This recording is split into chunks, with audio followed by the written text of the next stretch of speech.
Hey, what is up guys, it is Jed, and it has been a minute. I know a lot of people are freaking out at this title, but trust me, this video is not what you were thinking. I figured this video, this topic, deserves some revisiting. This topic is what put me on the map. It is the only reason you are seeing this video right now. I know I can be a prick sometimes, but I am thankful for everything this last year. Recently, I've lost my drive. I really don't know what to create at the moment. Apex was a game I was enjoying before it died. I haven't actually sat down and played Fortnite since like Season 4.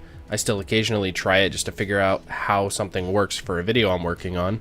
The Division 2 took about a month of my time, and I actually have a video ready to go on that game, ready to be uploaded, but I just didn't think it would be perceived well, so here we are, my next video. Fortnite is finally dying, the 1-year anniversary.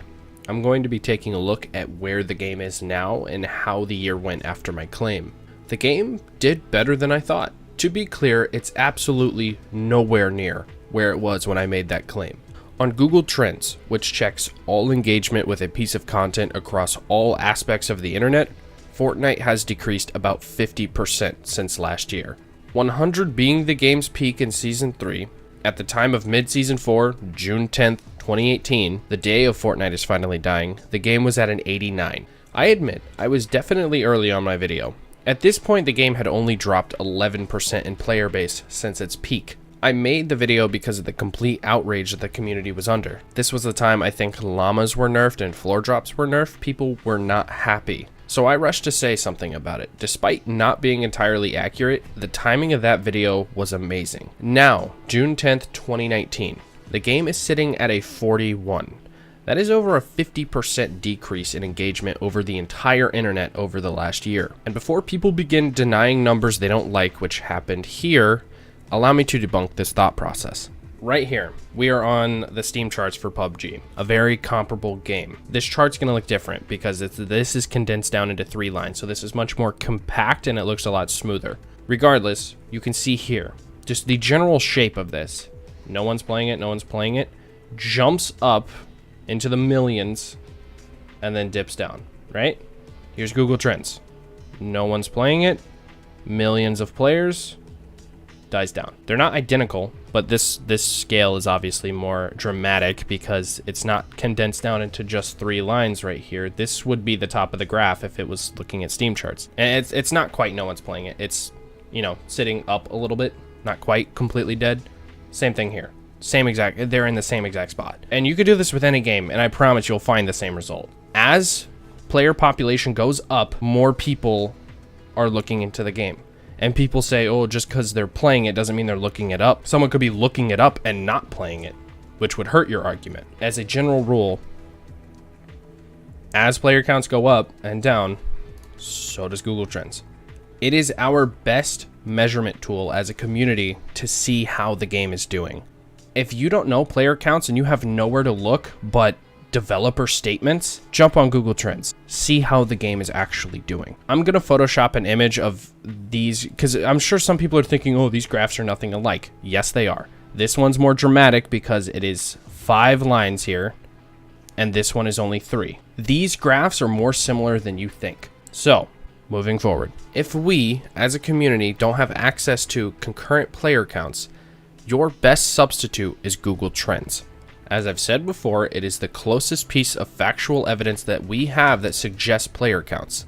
Fortnite's community, give or take, has decreased over 50% in the last year. When I made the claim that it was dying, I expected it to be near the 30s or 20s by now. We all have to give credit. They are hanging on. They are lasting much longer than I thought they would.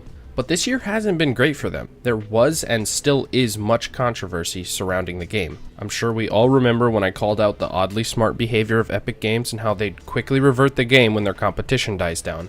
Sure thing they did. To clarify, back when Siphon and Materials on Kill were still a thing, people thought the game was in an amazing spot. I actually returned to the game to play it. I enjoyed it as well. Epic recalled these mechanics when Apex Legends was no longer a threat. This decision either makes Epic the smartest or the most oblivious company on the planet. I think they did it to get a bunch of press and get everyone talking about the game again. Or they did it because they actually don't have any clue what a good mechanic is for their game. I'm erring on the side of Epic did this for a bunch of press. I'm not sure where the game is now. I haven't touched it in a really long time, but I'm assuming the gameplay isn't great. You'll have to inform me in the comments. I figured for this video, I take a walk down my last year with this game and run over everything Fortnite on this channel. Maybe some things outside of the channel too. So, day number 1 after Fortnite is finally dying.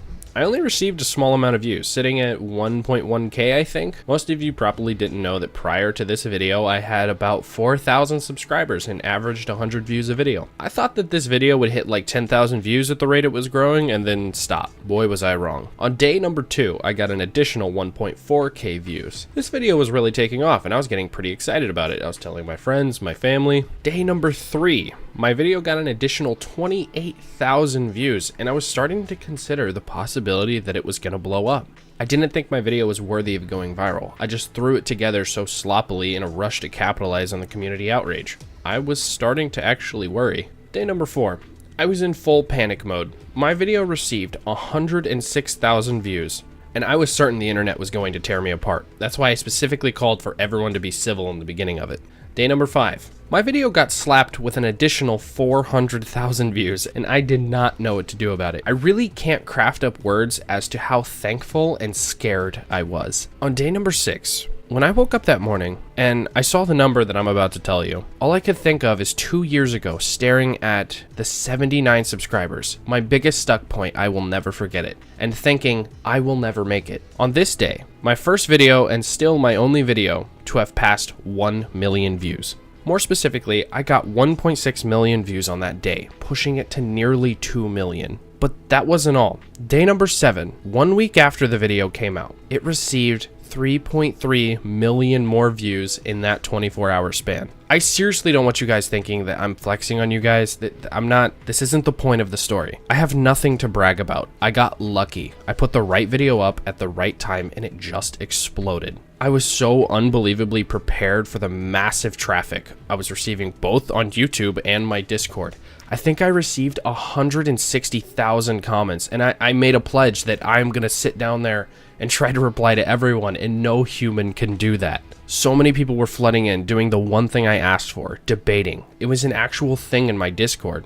Everyone would flood into public chat, mute themselves, and listen to me debate people for hours. I think this created the character that some of you see me as, where I can take an opinion we're all feeling and articulate it in a way that others can't, or give people a perspective they haven't thought of. I truly do think that's why people come here to watch me. This is certainly not where I expected myself to be, and I'm not really sure how I feel about it. On one hand, I'm grateful for everything. You wouldn't be listening to me right now if it wasn't for that.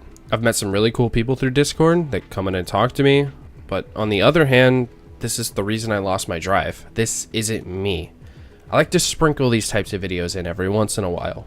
My channel's basis was comedy. I always wanted to be the funny guy, not the serious guy that just talks all the time. But anyway, I digress. And week number 2 after this life-changing video, Myth reacted to it. Imagine yourself being acknowledged by someone exponentially more popular than you. A week prior to this, I was literally a nobody. I guess YouTube blessed me with being the face of Fortnite for a week, and in turn Myth reacted to it, and also the Smith Plays reacted to me, someone I used to watch for his zombie videos. Myth kinda got torn apart for not really being prepared to take on the video, but the Smith Plays had quite a nice video on the topic.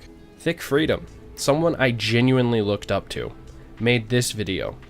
I couldn't possibly be mad. Someone who I could watch their videos on repeat is banking off of my success. And I didn't even know what I was doing, so it confused me. I remember him and I had like one Fortnite play sesh, and that was pretty cool. We don't really talk anymore, but it's still cool nonetheless. Someone I originally looked up to befriended me for a little while, all because of a topic. After week 2, Epic Games responded. They told the community what direction they're going to take the game, and people were split. The TLDR was that Epic is going to take a look at the state of building and possibly change its effectiveness in late game. I jumped on this topic and gave it some suggestions as to what they should do. I don't believe I influenced this, but what I suggested was exactly what was implemented at the beginning of Season 8 and everybody loved. Next, they implemented Playground Mode, and I jumped on that, criticizing it right away. A large portion of people who still were experiencing the hype from this new addition flooded me with disagreement. Within the year, they added a system that played off my suggestions for Playground Mode. This one I'm less sure about if I had influence here. It was oddly similar to what I said, but I don't know what Epic is thinking. Season 5 dropped a week later, commonly known as the worst season of all of Fortnite's history. They ruined shotguns and overtuned SMGs, making it the most casual it had ever been. I originally jumped on this topic positively because I didn't give it time for the meta to set in. I was so happy that they added vehicles, something I was advocating for way before any of you knew me. The new part of the map was really pretty on top of that. Overall, I loved my first impressions with it. My Discord, comment sections were flooded with people telling me to make an SMG video, but I was super sick at the time. I sucked it up and did it anyway, and the video did really well in turn. Now this is off topic, but due to my success, I was able to fly out a girl I was talking to and spend a week with her. The reason I bring this up is because at this point, I took a large break from YouTube. August 15th to September 7th, I believe. I wanted to invest my time into getting to know this woman, and YouTube fell down low on my priority list. When I returned, I needed something to revamp my channel. Something to make people remember who I am. I released Fortnite is Still Dying. This video was perceived about the same, more people agreed, but they also started to think I was just milking the topic, despite being the only sequel 3 months later. If I was truly milking this topic, I would have a video out every single week talking about this.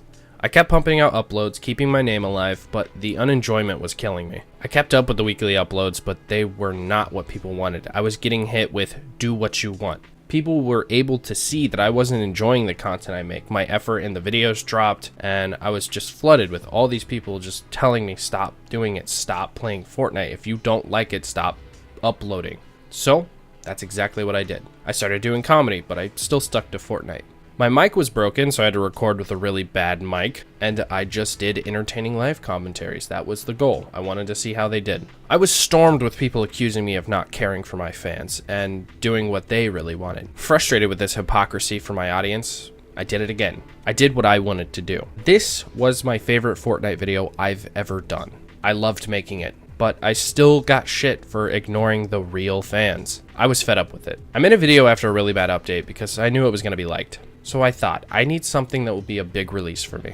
I ran a poll, and people were very clearly interested in my perfect Fortnite, how I would design the game if I had my hands on it. Built it from the ground up, not how I would change it. If I designed the game from day one, how would I make it? So I did just that. I made the video called My Perfect Fortnite, and it wasn't perceived well. People called it boring. Being me, I don't like being wrong, I created My Perfect Fortnite in creative mode, which at this time was a brand new addition to Fortnite, and I started streaming it for my fans. I was playing with my fans too and having them try it out themselves. Not a single person who played it told me it was boring. Every single person loved it, including me, but I didn't bother revisiting the topic in the video. I took the little win in my head and moved on. This was the time Nogops was released, and this is where the controversy starts. I knew Nogops was coming well before she came back, and I was known to wear the skin a lot. I thought I could make a hilarious video reacting to Nogops coming back. I had the title ready to go.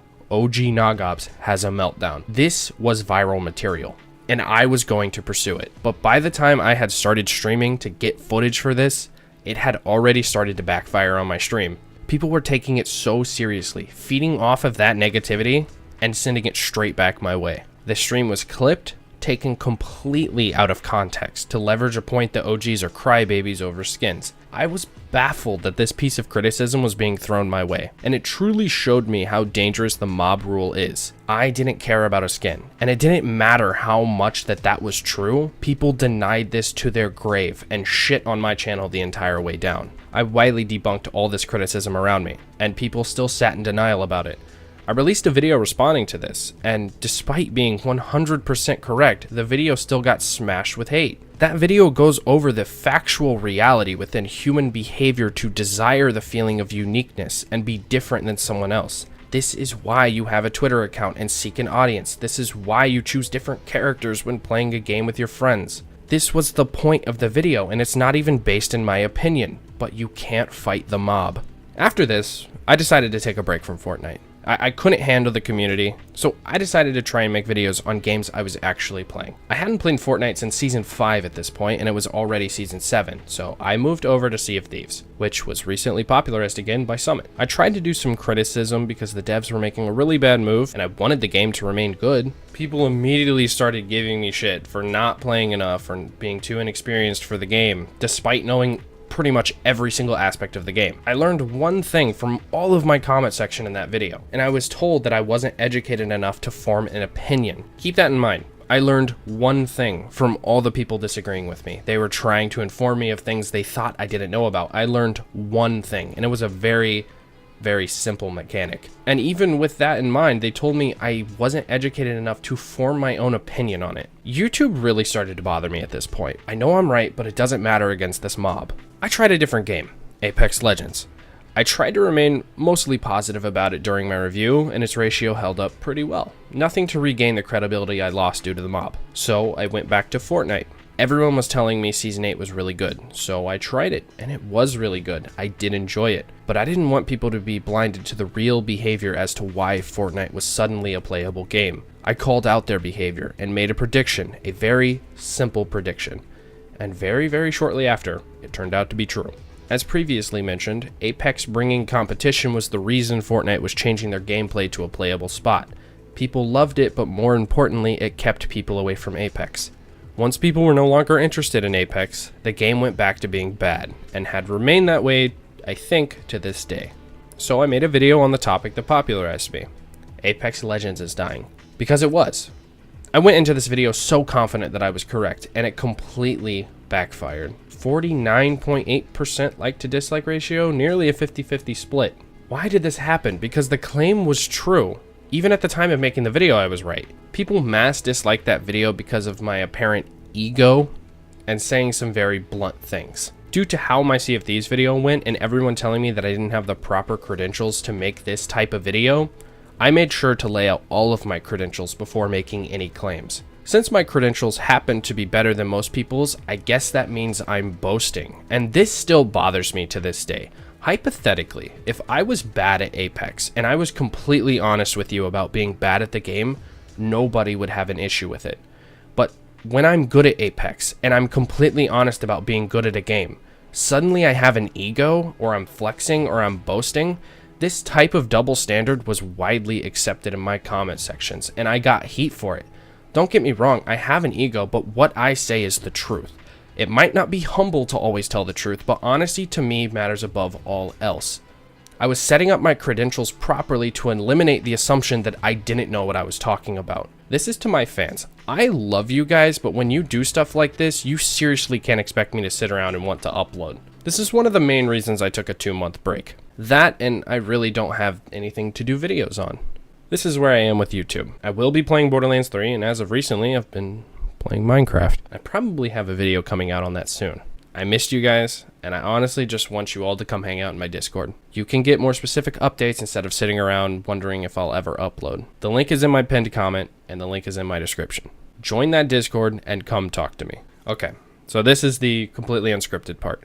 That's really all I have for this video, and that was the entire year summed up after my big hit, and I made sure to put the statistics and the facts at the beginning of this video, because I know people want to click on this video and just hear about Fortnite, but I decided to run down everything that happened this year, because, I mean, this was my first year, ever. And if you guys didn't care about any of it, sorry I kept you this long, but if you did, thanks for watching. This was my little story. And I do want to thank you guys seriously for everything. Even with the mob attacks and all that, I'm still blessed to be in the position I'm in. I would much rather YouTube drama than working 12 hours a day, 5 hours a week supporting myself. Thank you all, and I do plan to revisit YouTube soon. I'll see you in my next video.